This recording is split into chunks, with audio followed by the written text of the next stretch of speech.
My dear student, colleagues, and all the viewers who are watching this program live from Facebook page and YouTube channel, I'd like to welcome you all to our International Physics webinar. So today we are going to arrange an webinar on the gravity and the neutron, quantum mechanics, and fundamental constants. And we have here with us here today Dr. Charles W. Clark, National Institute of Standard and Technology, NIST, USA, and Joint Quantum Institute of NIST and the University of Maryland, USA. And he has already connected with us, so I'd like to welcome our speaker. So, sir, good morning and good evening to here. So, thanks for accepting our invitation. So, I think you are also, this may be your second online webinar with any Bangladeshi institute. That's If correct. I'm wrong. Okay, so thanks for accepting our proposal. So the main aim of our program, as I have already told you, that to motivate our students. So we have started our program last year in June 2020 during the pandemic. So to motivate and encourage our students. So and we are very pleased that you have accepted our invitation. And today it's our 248th International Physics Webinar, and we have successfully completed our 247, including 4 Nobel laureate speakers. So I'd like to thanks all the viewers and students and my colleagues for helping me throughout this journey. And I think some of our students and the viewers have already benefited by this program, and we will we'll try our best to continue this program in near future. So thanks again, sir. You can start your session, sir. Well, thank you very much. Now, the title, Holy Cow, that'll become apparent in the fullness of time. The subject of fundamental constants, gravity, the neutron, and quantum mechanics, these are all very weighty topics. But this presentation treats them, I think, in a way, at least at the beginning. It doesn't require much mathematical knowledge, but basically just some good skills in common reasoning and dimensional analysis. And so I think that is best illustrated by the story of the fundamental constants.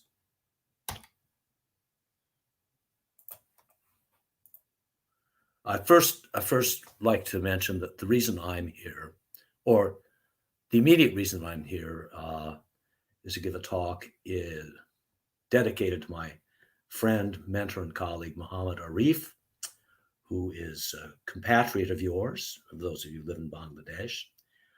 He was born in Madaripur, which I think it's correct to call East Bengal, as it was at the time, now Bangladesh. He got his Master's of Science in Physics from Dhaka University. Then he came to the United States and got his PhD in physics at the University of Missouri. And immediately afterwards, he joined the staff of the National Institute of Standards and Technology, which is where I work. He became an American citizen. And, well, let's see, during the past decade, I started collaborating with his research group. It was has been one of the most rewarding areas of my life. It allowed me to start a new career late in life in neutron physics, which is a wonderful subject. My background is atomic and molecular physics. So I'm very grateful for his leadership, guidance, and friendship over the years. And it's an honor to be able to talk to some of his compatriots. So I'm going to discuss in order the subject of fundamental constants, gravity, neutrons, and quantum mechanics, and explain the connections between them. And I'll just mention, here's some relevant literature references. The first two of these are co-authored with Professor Arif. And so let's get started on subjects of fundamental constants. Well, here's a table produced by my employer, the National Institute of Standards and Technology, that gives values of fundamental constants. Now, I don't know let's just go to the wallet card version. But you see, there's a lot of things, a lot of data on this page: speed of light and vacuum, Newtonian constant gravitation, and so on. Let's go to the wallet card version of these, and you can download this material from NIST. Just do a search on fundamental constants NIST, November India Sierra Tango, and you'll be taken to the relevant website.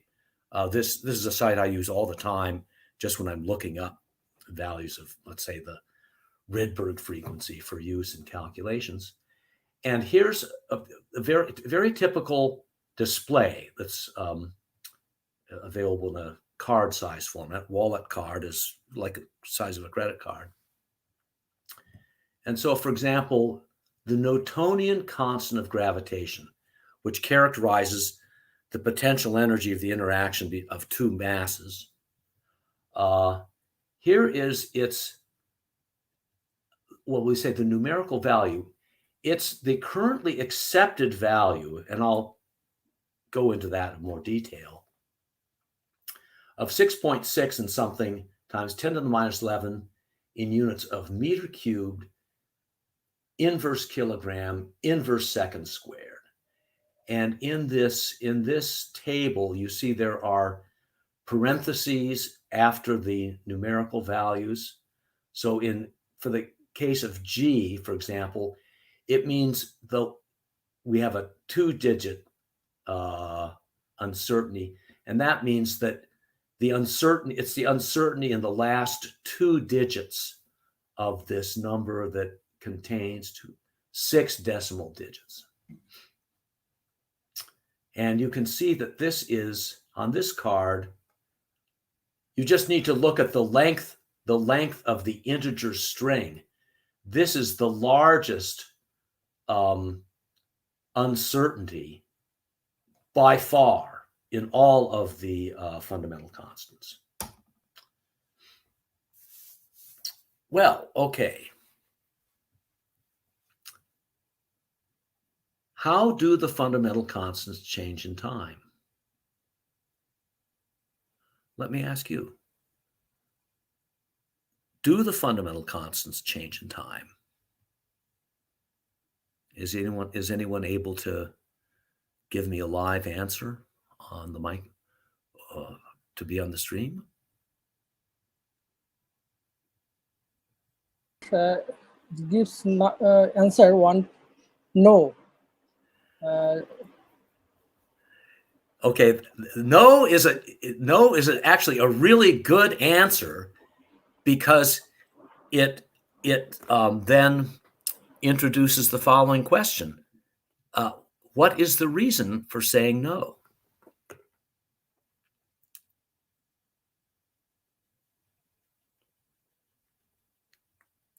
Well, let me ask actually, this is now just a statement, a question about human affairs. Let's say, how do the accepted values of the fundamental constants change in time? I mean, I've given you this table, and you see there are some uncertainties there, aren't there? And this is a table that's was produced in the year 2019, and let's just say something like the electron mass, the accepted value of the electron mass this reflects knowledge that was developed over the years. It was not originally determined to 12 digits of accuracy like this one is. So I'd say the simple answer is, and this is all described in this publication, which very much worth reading. I encourage you to download it from the NIST website, NIST Special Publication 1330. This is, and I'm stating this precisely, the United States version of the English text of the 9th edition, published in the year 2019, of the International Bureau of Weights and Measures publication, Le Système International de Unités. International Bureau of Weights and Measures. Its actual name is Bureau International des Poids et Mesures. This reflects the French origin of the international system of units. And to this very day, the official version of this treaty, to which, almost all major nations are signatories, the official version is in the French language. And when I say United States version of the English text, I'm just trying to be very precise, because this is a publication of the United States government. And so it must also conform to the US government standards for publications, which let's just say there's another manual that has to be followed. In any event, how do the fundamental constants change in time? The simple answer is by committee decisions. This is how everything changes. Fundamental constants are, in fact, a social convention. Yes, they're our best attempt to describe things that we think are objective, but the consensus values do change in time and are reflected in committee decisions by this organization, the International System of Units. For example, in 1956, the second, which is the unit of time, was defined in astronomical terms. This is a precise recitation of what the second was as of the year 1956. So I think many of you think of 1956 as being around the time of, I don't know what, the Napoleonic era. I was alive in 1956. It seems just like yesterday to me. But so it's still a modern date. This is after the foundation of the partition of British India. And even in this modern date, we had this astronomical definition of the second. It's related to the time it takes the year to revolve around the sun. And and this is the actual definition of the second that was agreed upon by international treaty in the International System of Units. In 1960, the definition of the meter was in terms of the wavelength of light emitted by specific electronic transition in the element krypton. Now, there's a great revolution. So note that, first of all, this 1956 definition of the second, it's in terms of let's call it an astronomical phenomenon. That is the motion of the Earth about the sun. And this definition given in 1956 is more or less a clarification of the original definition of the second. It's a more accurate definition of the original definition of the second, which is just the original definition of the second is that the day is 24 hours long. An hour consists of 60 minutes, which consists of 60 seconds. It is related to, this is just a more precise and definitive declaration than that simple mnemonic that I just gave you. But that mnemonic works in practice still. Now, I have a question. I have a question for you in the audience. How does the 1960 definition of the meter relate to the original definition of the meter? How was the meter? The meter is 100 centimeters. Centimeters about 4/10 of an inch. What was the original definition of the meter? Because if you understand that, you'll understand something very significant about the underlying philosophy of defining units. I'm prepared to wait many seconds for an answer volunteered by anyone in the audience.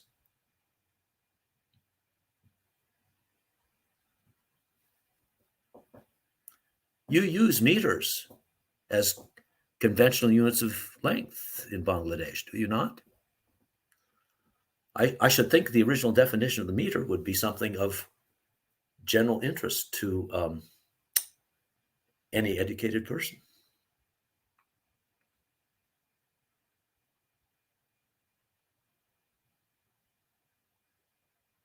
So we haven't got any question yet. Okay, well, since we only have 5 hours for this talk, I think I'll keep pace by saying that the original definition of the meter was in terms of the radius of the Earth. And it was in particular, I mean, maybe I've got the detail, I may not be stating precisely, it was 1/10,000,000th of the length of the circumference of the Earth as measured from the North Pole to the equator, going through, I believe, the prime meridian of Paris, France. So it's a definition in terms of a natural phenomenon, much like the definition of the second was originally in terms of a natural phenomenon. And it has the advantage of being defined in terms of an artifact, the Earth, which is accessible to all. Just like the second is defined in terms of an artifact, which is a division of time of the Earth's orbit that is accessible to all. So under these two definitions, any person could realize the second or the meter by an appropriate series of measurements. Now, the distance of the circumference of the Earth from the North Pole to the equator is no small feat. And in fact, at the time that this declaration was made in the late 1790s, no human being had ever been to the North Pole. But it was based upon a model of the Earth as a sphere, and presumably with the sphere of a radius which did not change frequently in time. So as a practical matter, that definition was soon changed to a definition in terms of an artifact, a platinum iridium bar that had been measured and carefully compared with other data to make it consistent with the original definition of the meter in terms of the radius of the Earth. But here we see that in 1960, there's this revolutionary change of understanding that will define the meter in terms of the wavelength of light. And then it was followed by, in 1968, we're getting closer to the modern times. The second was redefined, from the understanding of the second dates back to the Babylonians. In 1968, it was replaced by an atomic definition. It's the duration of 9 billion approximately. Well, I have a comment, but sir, is it the right way these fundamental constants are defined? Because any moving frame will disagree with what we measure. Yes, that's an appropriate observation. And so let me answer that. In fact, it's addressed in this publication. But let's take it. Let's take it in application to the definition of the meter of 1960. It says it's equal to a certain number of wavelengths in vacuum of the radiation. Okay, so it's in vacuum of the radiation corresponding to a specific transition between energy levels of the krypton atom. Now, this means, of course, that, and I think it's stated in the clarifications to this, this means in particular that the observer of that radiation and is at rest with respect to the source, because if the source were moving, the wavelength of light would change by the Doppler effect. So there's many clarifications. In fact, it even gets, we'll see this further on, how these clarifications come in. But they basically refer to measurements made in a completely stationary frame and, often at zero temperature. So they're all idealizations. The same thing applies to the definition of the second. It's certain periods of radiation. Well, that, of course, then means that the source of that radiation, which is cesium-133 atom, would be at rest with respect to the person making the measurement or the instrument making the measurement. And there's even more clarifications about that, but we'll get to those further on. Then in 1983, another revolutionary idea, in my opinion. The meter is the length of the path traveled by light in vacuum during a time interval of 1 over such and such and such of thing, 1 over the speed of light measured in meters per second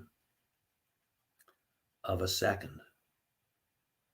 So now, how many great ideas are encapsulated in this definition?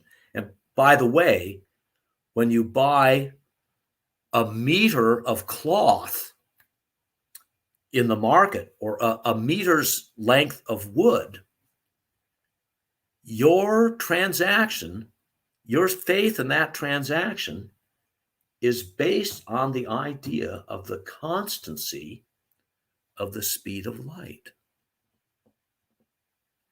I'm not saying this is a practical concern for most people, but it really is in other words, this definition presupposes, in some sense, that the speed of light, and note, it does not specify the wavelength or the frequency of light, but just light. So it presupposes that light of whatever color all travels at the same speed, and that speed is constant when measured in units of meters per second. Well, that's 40 years old by now. Still seems astonishing to me. So here's the current value. Here's the what I showed you on here's the back side, the reverse side of the fundamental constants wallet card. I showed you that because it gives the estimates of uncertainties in a number of these very important fundamental constants, like the electron mass and proton mass. Now on the front side, you see this amazing thing. It's the greatest change in the metric system, the International Systems of Units, in my lifetime, and I would say the greatest of all in the following sense, in that now you see here are the here's the asterisk, say defining constants of the International System of Units. So the speed of light in vacuum is exactly 299,792,458 meters per second. That was already decided in 1983, but now the Planck constant has an exact value in the units of joules per hertz. And then h bar, which is Planck constant, the so-called reduced Planck constant, which is h over the quantity 2 pi, also has an exact numerical value, but it is an irrational number because it includes a factor of pi. So it's given only to this certain number of digits here on this wallet card. Wallet card can't accommodate an infinite number of digits in units of joule second. The elementary charge, which is the magnitude of the charge of the electron, is an exact number of Coulomb.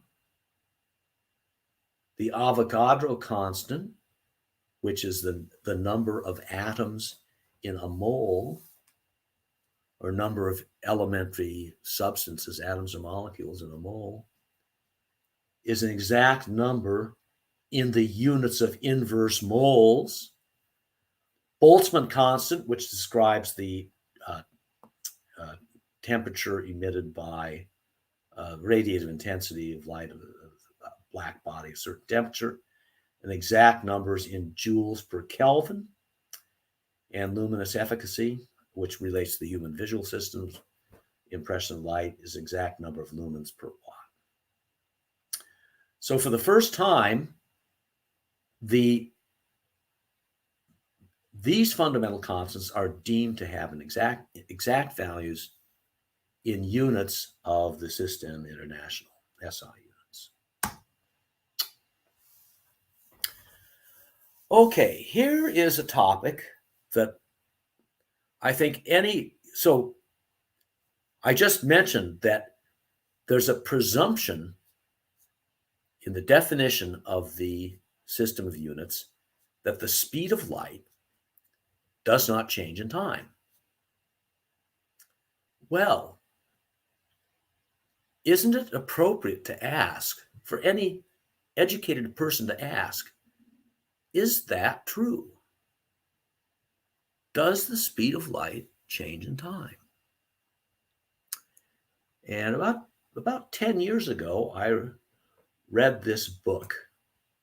It had some popularity, say, Faster Than the Speed of Light, The Story of a Scientific Speculation, and it's by a theoretical physicist at Imperial College, London, who developed a new theory of creation based, some variant of inflationary cosmology that speculated that the speed of light had varied in time. Well, it was a well-written, witty book, and soon after I read it, I happened to be in a casual conversation with my colleague, Peter Moore, who's one of NIST's experts on fundamental constants. And I was telling him about this book, and I asked him, Peter, what do you think about this? Does the speed of light change in time? And Peter answered my question in the most important way. And this is, okay, I'm from NIST, the National Institute of Standards and Technology. I should never forget, but Peter reminded me, that when asked a question like this, one's first answer should be, how would you measure it? How would you make measurements that would determine whether the speed of light varied in time? May I put that as a question to this audience? Does anyone have just an outline of a suggestion of a series of measurements that could show that would be capable of determining whether the speed of light changed in time?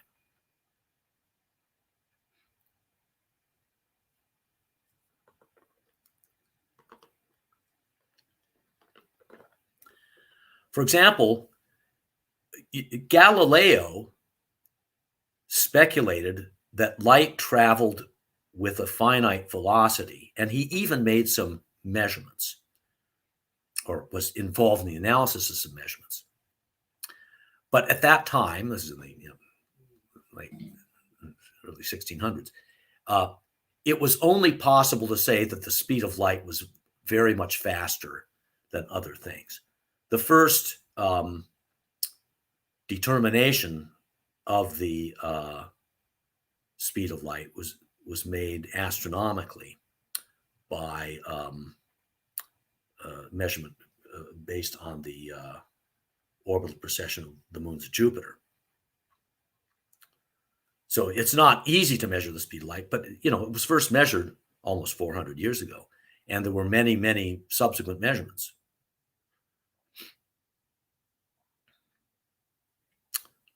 Okay, well, I'll tell you how I answered Peter Moore's question. I was feeling pretty cocky at the time. My answer was,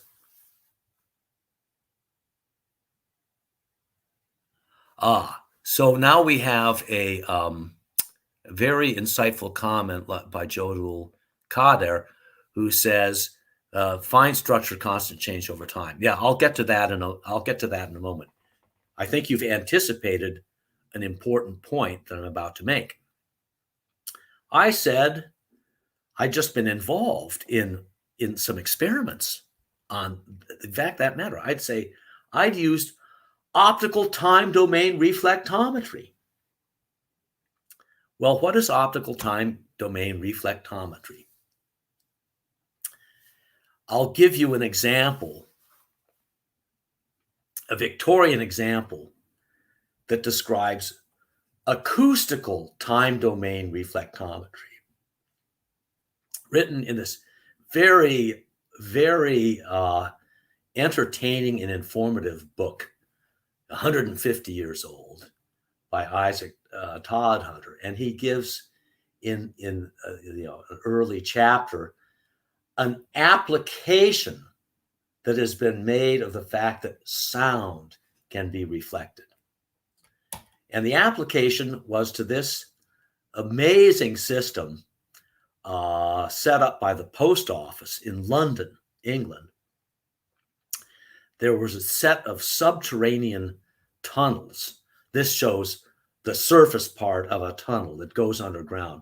And these tunnels connected the several railroad stations in London, England, with the main headquarters of the post office, and mail or parcels coming in from the different regions of the United Kingdom to the respective railroad stations would be shuttled by this pneumatic tube to the central post office, where then the mail would be sorted and redirected and retransmitted for outgoing rail operations. So the operation of the system was, there's this a car, you see, about this size, into which parcels would be put, bags of mail and even parcels, put into this tube, and then the tube was evacuated, and there's a pneumatic, the pressure of air would drive the car between the rail station and the post office. This is a system that's still in use in a number of applications, no longer used for transit of that type, but certainly, for example, in hospitals, there are often networks of pneumatic transport systems. I give an amusing example here, a paper published by a group working in Karnataka, India, of the reasons why this is a good idea. It was a good idea for mail in London because the streets were so congested that the subterranean transportation by this pneumatic system was fast. And so it's, in a hospital, here's a note, using a pneumatic tube. You may have seen these systems in action. You don't have staff carrying the materials, getting distracted by social events or more, a more significant biohazard. There's, you want to have blood and tissue to be translated with minimizing human interaction. Anyway, so Todd Hunter says, there's a problem with sometimes one of the cars gets stuck in the tube. It's a troublesome accident because in order to fix it, the tube has to be open, and you need a way to decide where to open it. You can't just send someone crawling along a mile of tube hoping to find the thing. And so here's an application of so-called acoustical time domain reflectometry. An elastic skin is stretched over the end of the tube, and a noise is made near it by the discharge of a pistol. The noise passes through the skin along the air in the tube to the point of stoppage. It is reflected back again to the skin and causes a tremulous motion in the skin. So then the observer who shot off the pistol and has a stopwatch can time the return of the sound reflected by the obstruction. And thereby, since the velocity of sound is known, that measurement of the time tells you the distance to the obstruction. That's acoustic time domain reflectometry.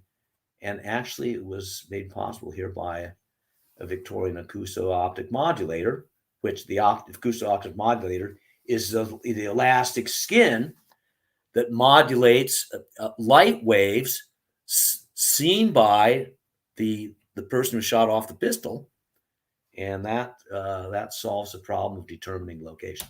So this is, I'll just say, this is a useful time domain reflectometry, useful concept for It's the foundation of measurements in modern optical fiber communications and in electrical networks. So my boss, who's an expert on electrical power measurements, tells me that this is the time domain reflectometry is the leading method for finding faults in complex network circuits. The discovery of faults is like a really important thing in electrical distribution. And this general idea of using the transmit that a well-defined signal hitting a defect will be reflected, and the measurement of the time enables one to locate the defect. It's extremely important in practice. Okay, so my answer to Peter was, look, I'll just use to measure the change in the speed of light.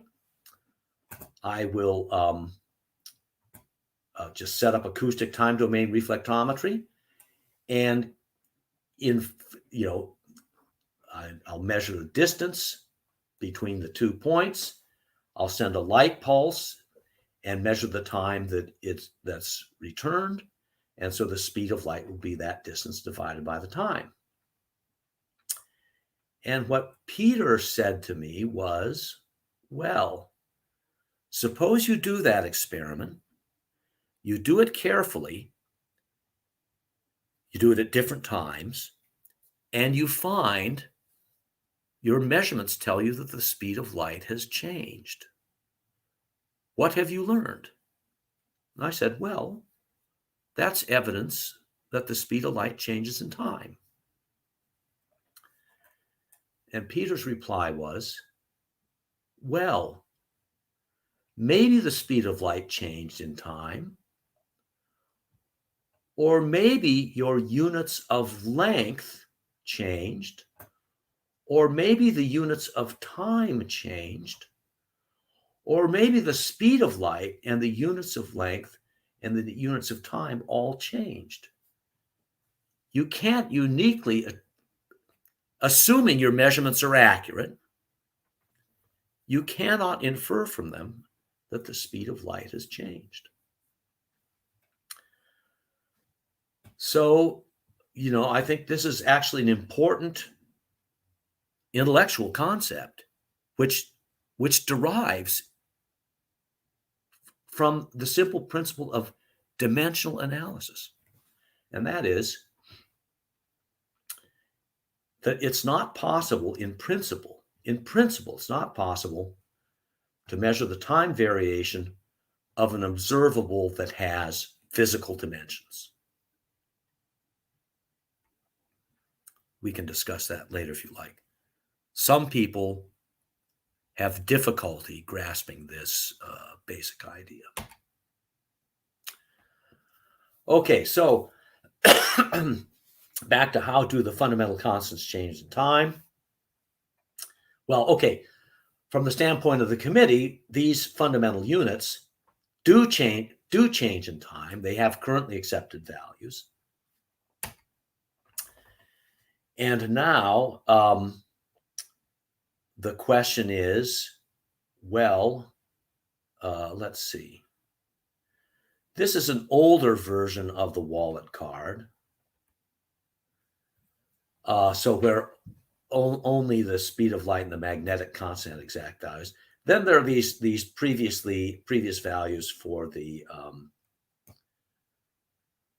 well, no, these are these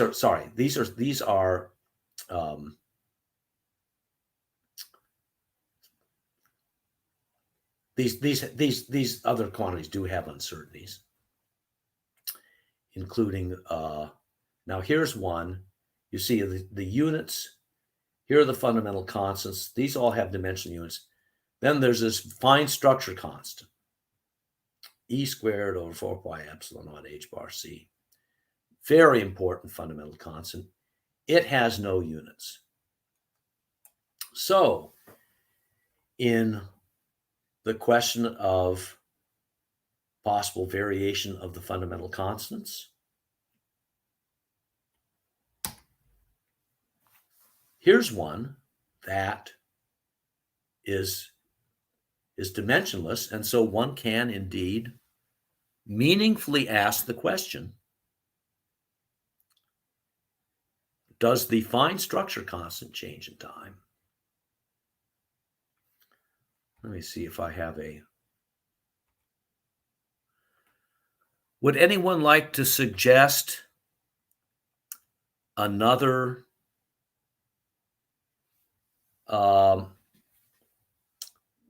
let's see here. I'm not sure I have it on this card.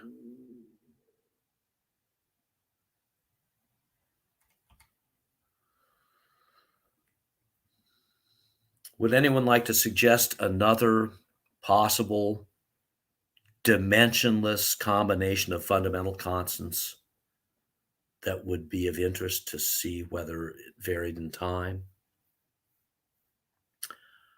I'm referring to constants that are not shown on this card, on this side of the card.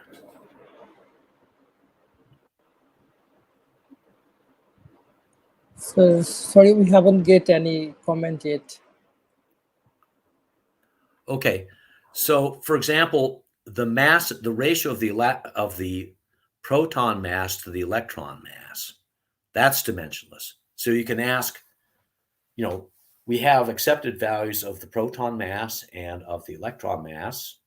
There's a factor of about 1800 between them, and it is a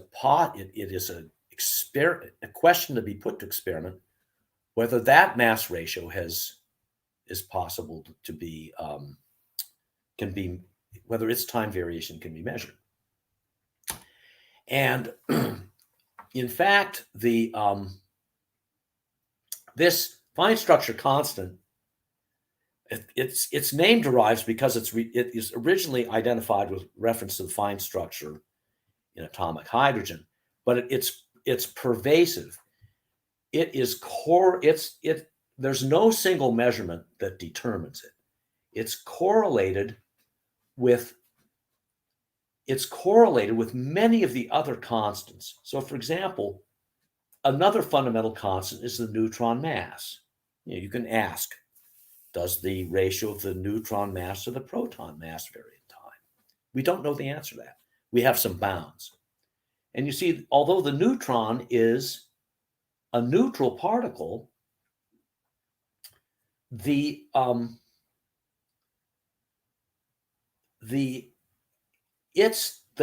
value of the fine structure and that of the neutron mass are correlated because these separate determinations of the fine structure constant of the neutron mass come from many different types of measurements whose results are correlated.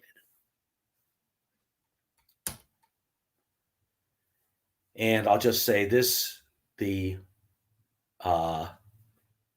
this shows you the energy of a state of a hydrogenic ion, that is, one electron bound to a nucleus with charge of plus Ze, is the rest mass energy of the electron times a pure number. So, in other words, the energy levels of hydrogenic atoms are essentially relativistic, as the characteristic energy scale is given by the electron rest mass energy.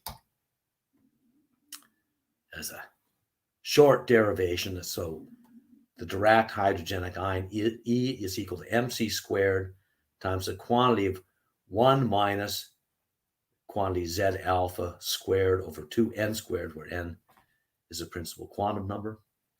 And this second term times mc squared is the binding energy that you get from the Bohr model of the atom, which is a purely non-relativistic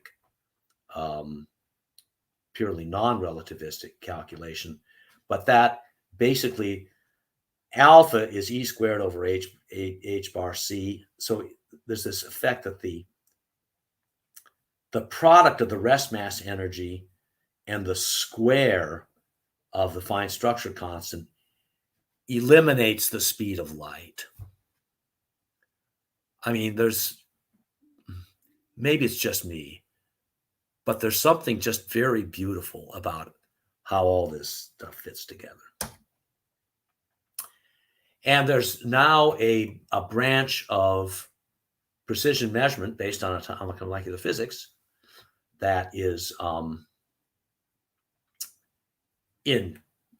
for example, there are now several types of determinations of variations of the fine structure constant and the electron-proton mass ratio based on spectroscopy.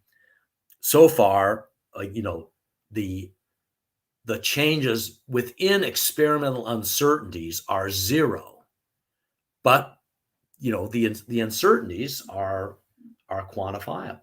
So it's when you're trying to determine whether something changes or not in time, what you do is you start by setting bounds.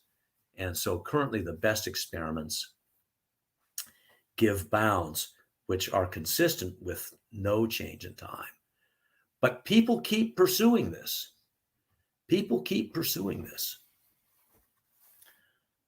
Why? I'm going to ask you, why would one continue to pursue experiments that test whether the electron to proton mass ratio has changed in time?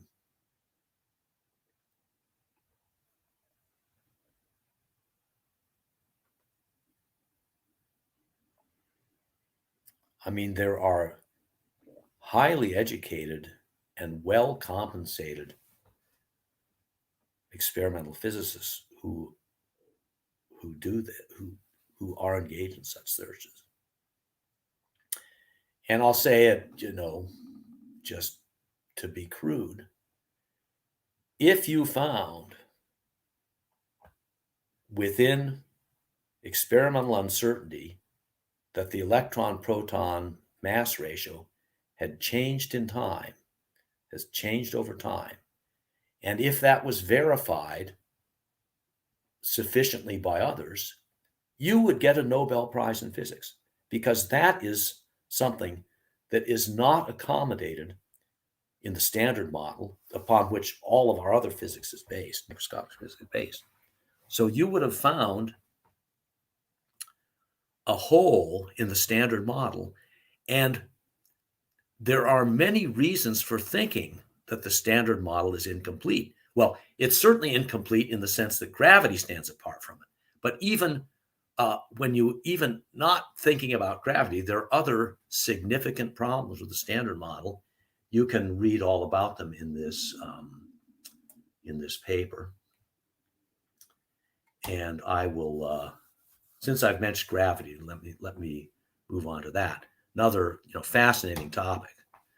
So, first of all, we say all these fundamental forces in the universe. What are they? There's like electricity and magnetism.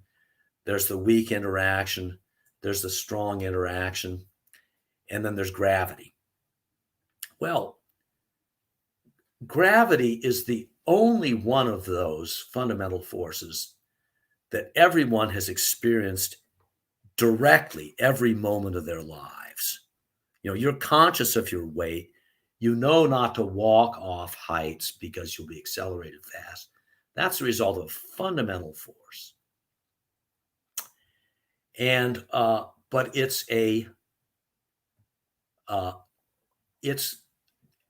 there's no theory that says what the gravitational constant should be. So the gravitational constant says, okay, if you have bodies of mass m1, m2, then the force between them is the product of capital G times m1 times m2 divided by the square of the distance between their centers.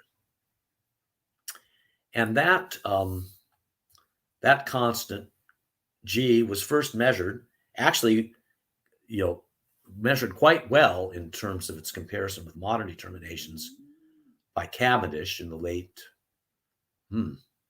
18th century. But it has the highest uncertainty of any of the other. This is the old version. This is prior to the redefinition. These are the uncertainties in the older values.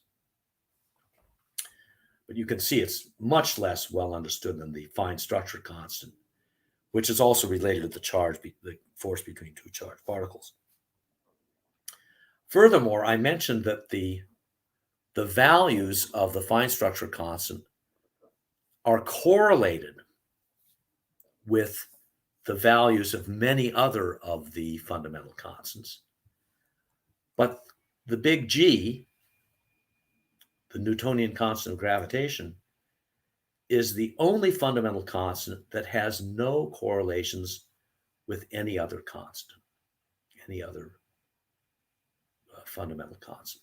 So this is another signature, you might say, of its separation from the other interactions that we know about.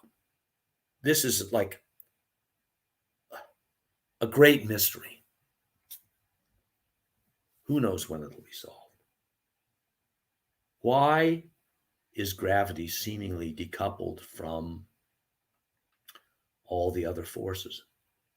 And in a fundamental way. No one knows how to, as far as I know, no one knows how to rigorously quantize, produce a version of gravity that fits into quantum mechanics in a natural way. So there are a number of, how are the accepted values of a fundamental constant determined? Well, you have an ensemble of different measurements, and these are this is an ensemble that determines big G. And you see they're not, on some scale, these are not overlapping, but there are statements by each of the performers of the experiments of their uncertainties. And so there's a process of least squares fitting of the separate experimental values. It's described in this paper with the wonderful title, Reflections on a Measurement of the Gravitational Constant Using a Beam Balance and 13 tons of mercury. And so there's a combined value that reflects, basically the ensemble average of all these things, where the averages are weighted inversely by the uncertainty. And I'd just like to mention there's an experiment underway conducted by my NIST colleague, Stefan Schlaminger at NIST, which uses quite an amazing apparatus, a system of field masses which exercise forces on the test masses and make the test masses move. And these are this is this standard apparatus. You can see the dimensions of this canister are of the order of a meter. So it's a very common sized apparatus. There's a torsion balance with the length scale here of my Visa card, which I don't think the number is visible from. And so the way this experiment is done is that starting from equilibrium with it looks like this, the steel, the field masses, they're on this tray that can be revolved about the common center. They're displaced to a new fixed position, and then one measures the motion, the induced motion of the test masses. Very simple experiment in principle. Let's see. I seem to have a video here. Let's see if it works.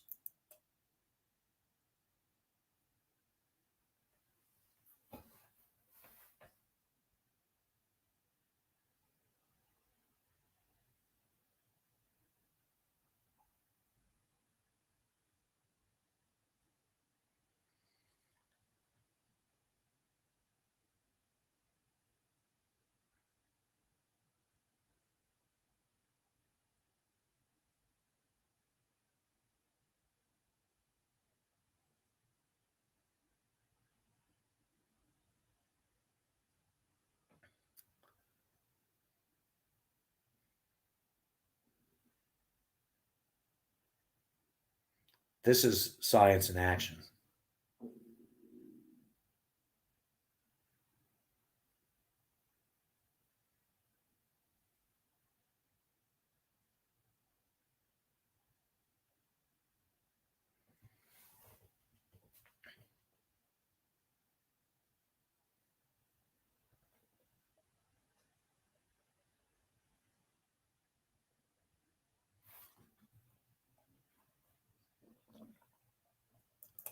Yeah, so this shows the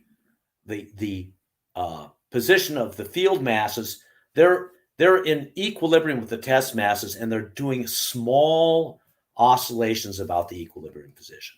So you see that this is what happens. The system is just sitting at rest, and the field masses are exhibiting these small oscillations about the equilibrium position. And now what you're going to see in a moment is a displacement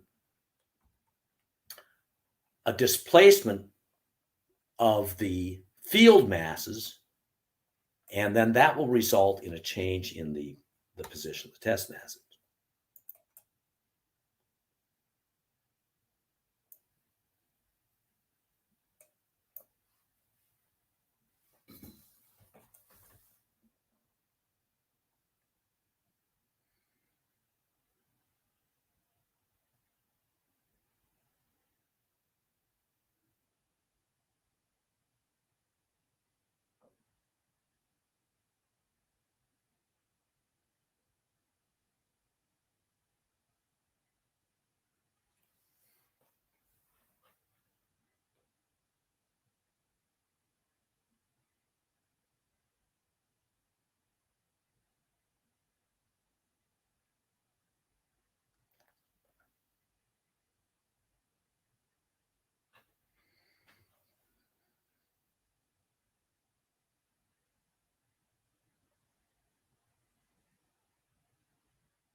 Yeah, so that's, I mean, it's amazing. Gravity is not such a weak force because you can see its action in the laboratory between these masses that are, masses of a few kilograms.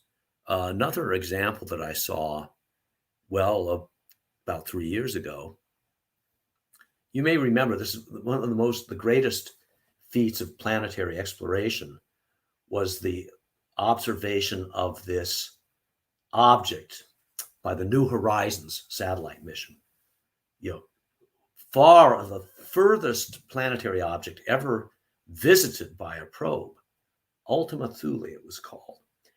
And it consisted of this blobby looking thing, two masses of these dimensions, 10 to 20 kilometers, stuck to, attached to each other. And the New Horizons satellite, well, it's not a satellite, it's a exploratory probe, was able to get close enough to this distant object and photograph it repeatedly, and they found that this composite object was rotating with a rotational period of 15 hours. So that means that there's a centrifugal force associated with these two things are rotating together, apparently stuck together, and it's no big mystery to us that when we rotate around, we hang together because there's strong molecular forces between all the parts of our body. In this case, you can just do the calculation, and it turns out that the gravitational attraction between these two masses is sufficiently strong to bind them together. So in other words, there may be some material fusion at their interface, but it is quite possible that these two blobs are not fused together at a molecular sense, but are just held together by gravity. Well, okay, the Earth, of course, is held in its orbit by the sun's gravity, so there's no big mystery about it. But the fact that gravity could be possible at this scale and act as to create a sort of a rigid object out of two components, that's pretty striking. Okay, let's see. Well, I'm going to go quickly over the neutrons, and this is something that sort of brings gravity and quantum mechanics together. In 1974, there was an experiment. It was devised by Roberto Colella and Albert Overhauser of Princeton University and executed by Sam Werner, my colleague, that provided the first experimental measurement of the effect of gravity on an individual quantum particle. That particle was the neutron. And the neutron, I strongly recommend this book by Michael Thinnesen, A Discovery of Isotopes, which gives a comprehensive account of all the radionuclides in the radionuclide chart.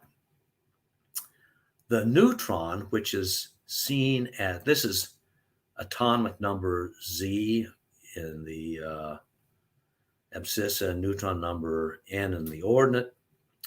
The neutron is the only nucleus that is electrically neutral. That is, it has no electric charge. Thus, it's able to penetrate all matter at even the lowest energies because it's neutral, so it doesn't interact electrically with the electrons or the protons or the neutrons in the nucleus when it's outside the nucleus. As it approaches an atom, it doesn't see any type of interaction. Well, if the atom is magnetic, then there's a magnetic interaction, but with the neutron's magnetic moment. But in many cases, there's no long-range interaction.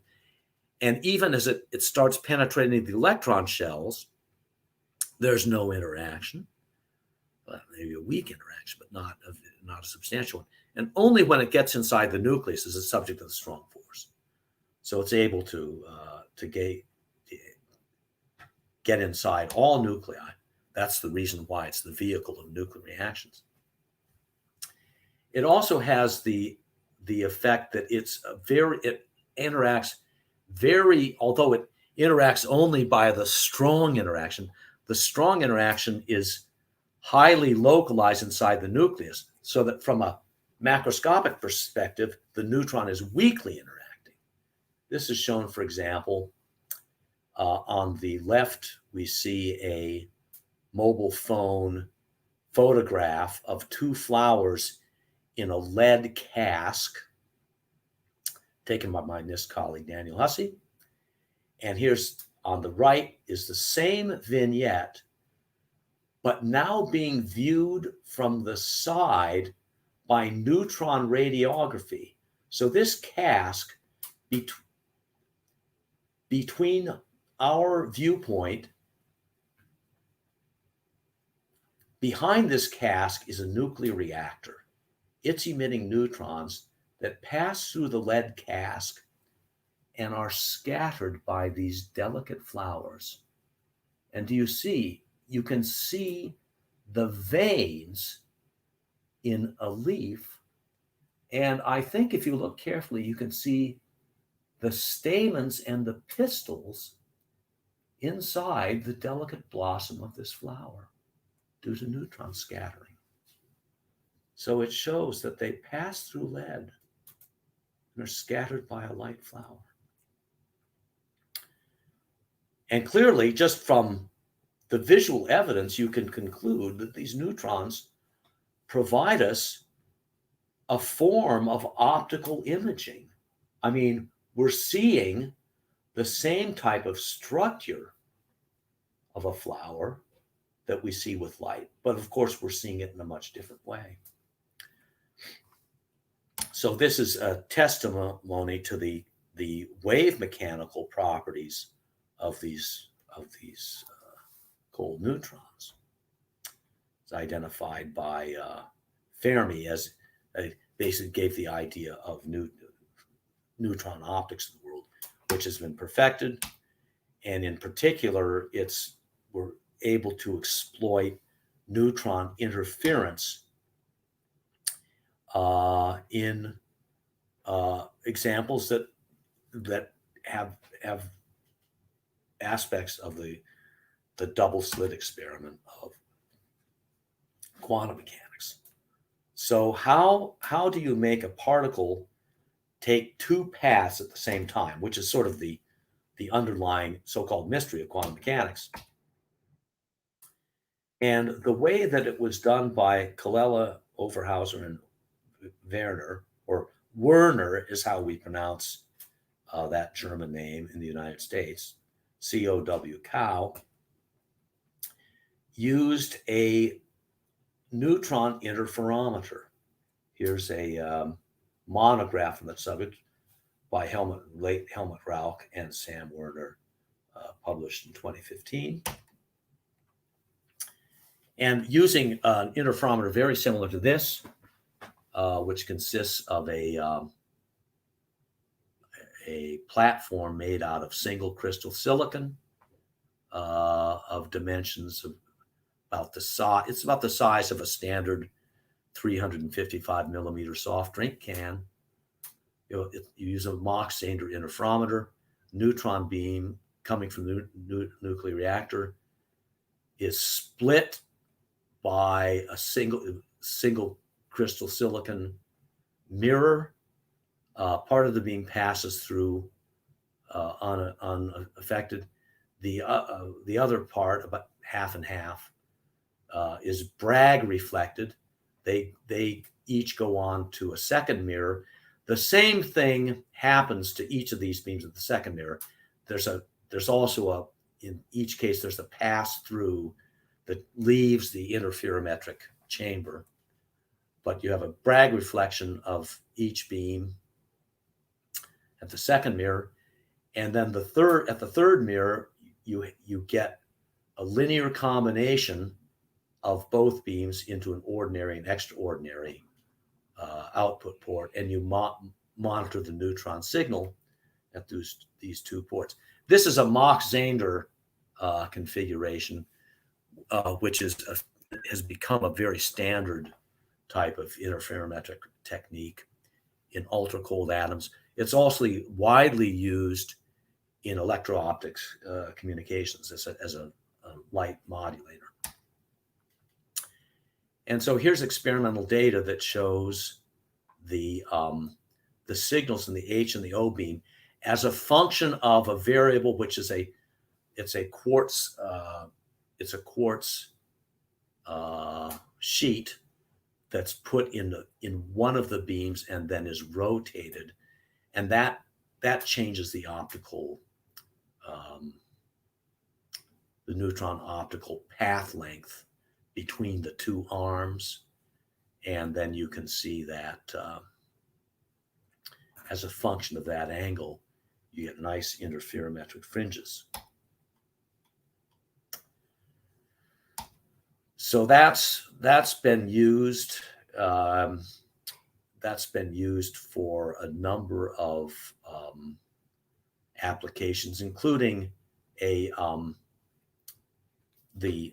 idea of imparting structure to neutron waves using wave plates. And I will just as an overview, we've been involved in a number of experiments that extend these ideas of neutron interference to holography and to other aspects of neutron wavefront preparation.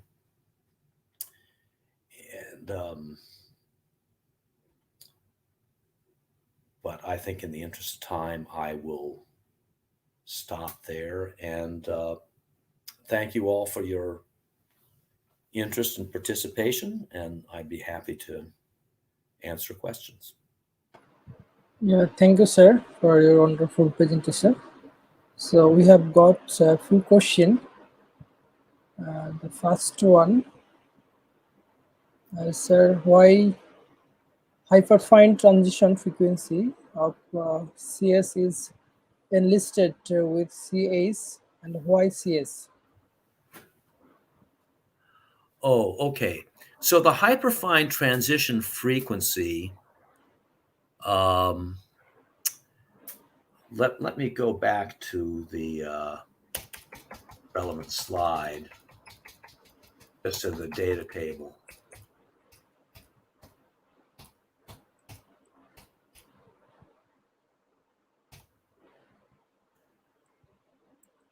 Yes. So here's the relevant definition. So this frequency, this frequency is in the microwave domain. This is about the frequency of a microwave oven, 10 gigahertz, 9 gigahertz. And so why cesium in particular? Well, first of all, it's really nice to have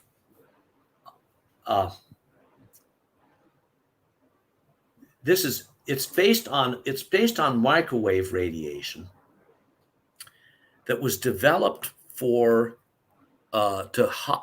microwave technology was developed to a high degree in the course of the Second World War for radar systems, and then it was subsequently carried even further. So there's a very, very good, precise electromagnetic technology for determining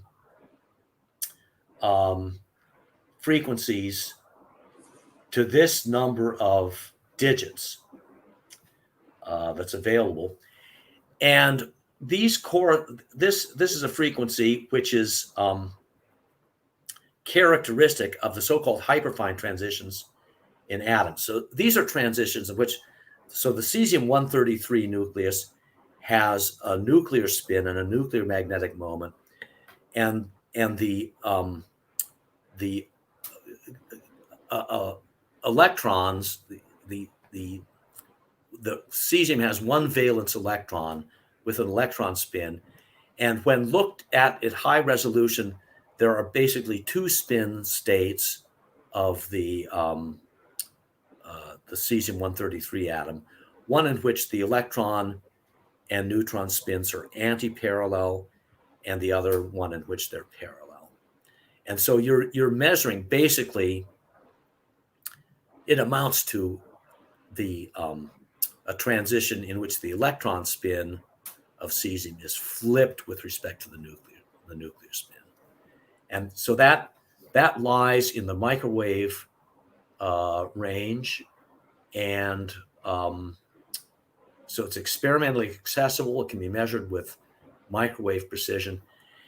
And as for why cesium instead of one of the other alkali atoms, I think that was just the result of pragmatic consensus of you could do something similar in sodium, lithium, sodium, potassium, rubidium, but cesium had some practical advantages in making a source where the cesium atom turned out to be relatively insensitive to collisions with walls of the source. Now, I will say that this definition is almost certainly going to change, maybe in the next 5 years, because what you'd like to do is move into an even higher frequency range, in particular to optical frequencies. So there are many candidates, and I strongly encourage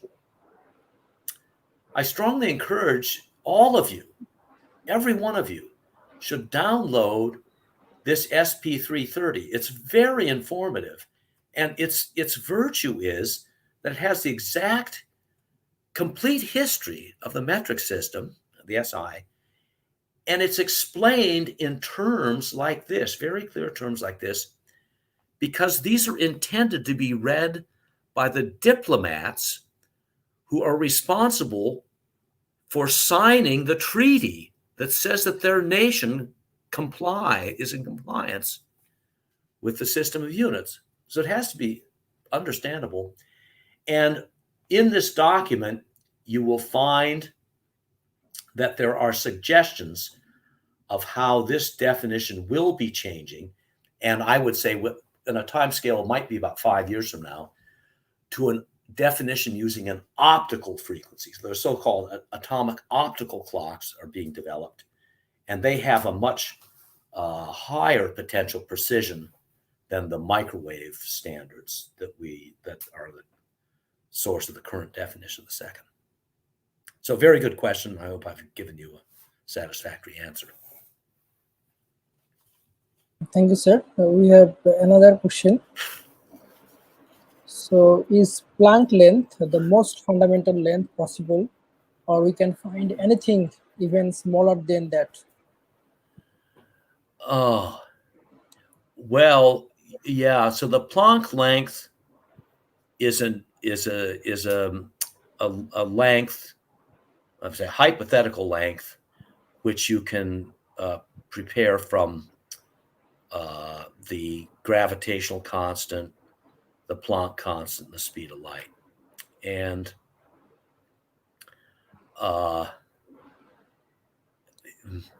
yeah, as far as I know, that is the smallest length that emerges in a natural way. I mean, I'm sure you could find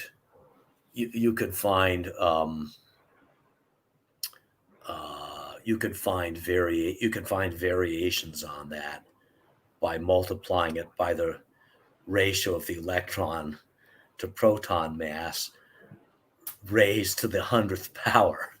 But I think it's the smallest. I think it is the smallest one that emerges in a simple natural way, and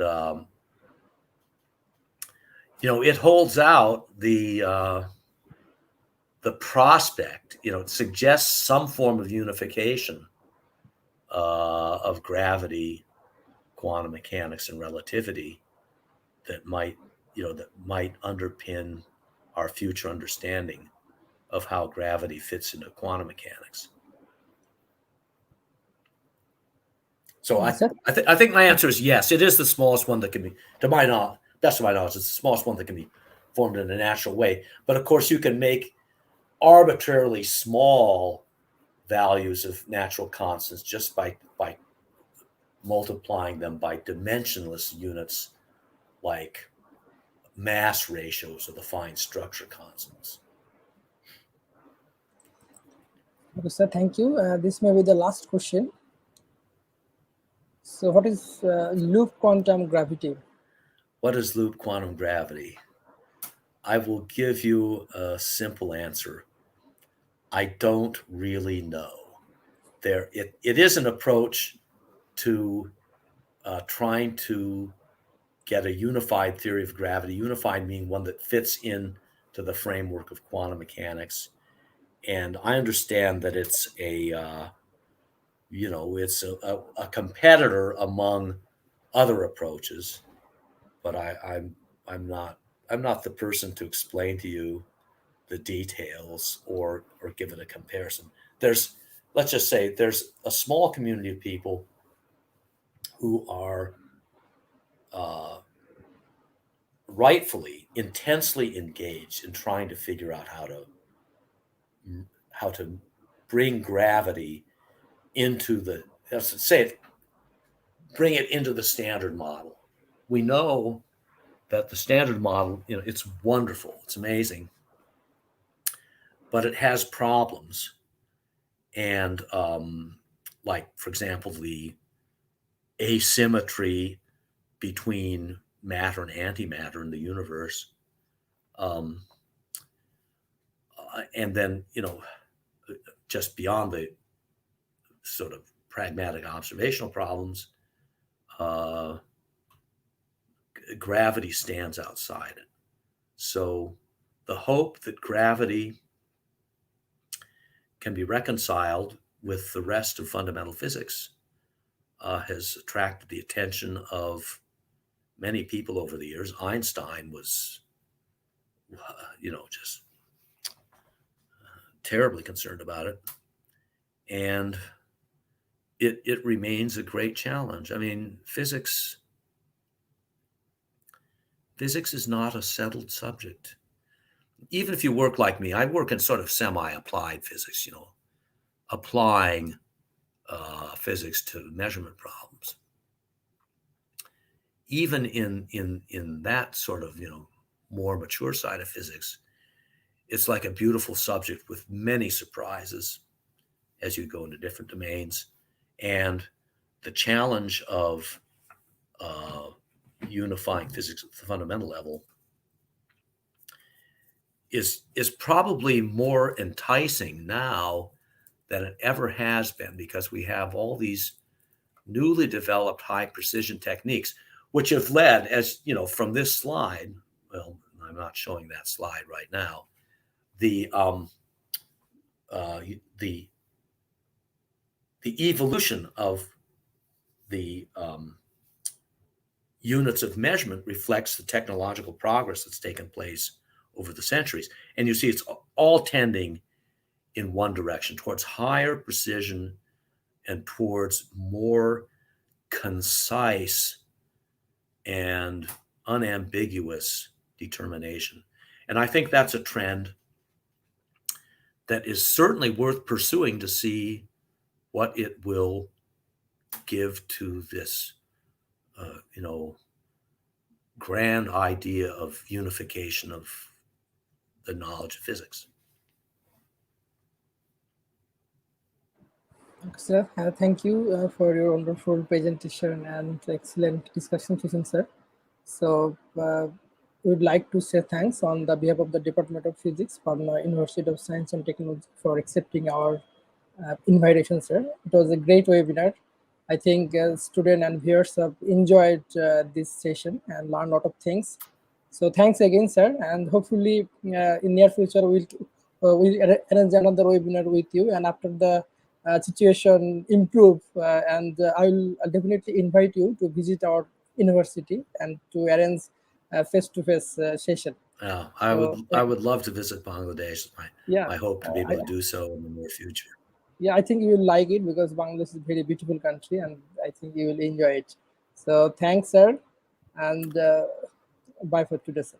Okay, thank you for the invitation. Pleasure It's my to pleasure, be here. sir. Bye, sir.